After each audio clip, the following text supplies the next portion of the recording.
右のやつで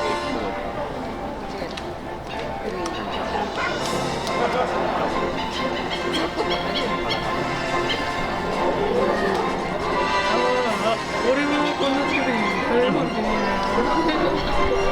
すごいな。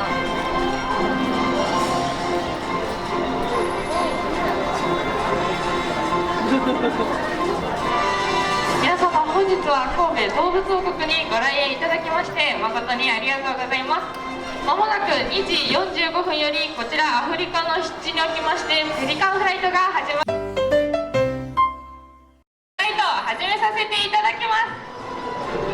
さあ今かっこよくあちらの方に飛んでいきました動物、名前を桃色ペリカンと言います。さあなぜこのような名前がついたのかと言いますと、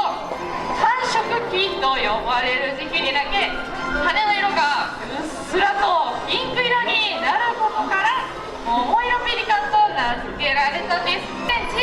翼を広げるとなんと280センチもあるんです。さあ体重は5キロから10キロほどありますので、ペリカンの中でも比較的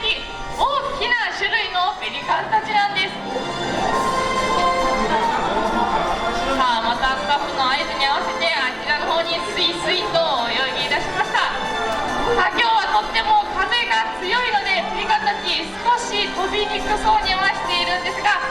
さあまた頑張って5のペリカンが揃ってくれました。さあ今ペリカンたちは私たちスタッフの手の動きとベルの音によって飛んでいます。さ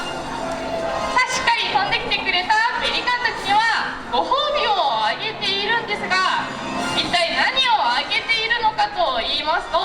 2話3話目4話目ラストの5話目のペリカンもバッチリ決まることができました。最後バッチリ決まったところで以上でペリカンフライトは終了です。皆様寒い中ご観覧いただきまして誠にありがとうございました。ありがとうございます。この後も神戸動物王国ごゆっくりお楽しみください。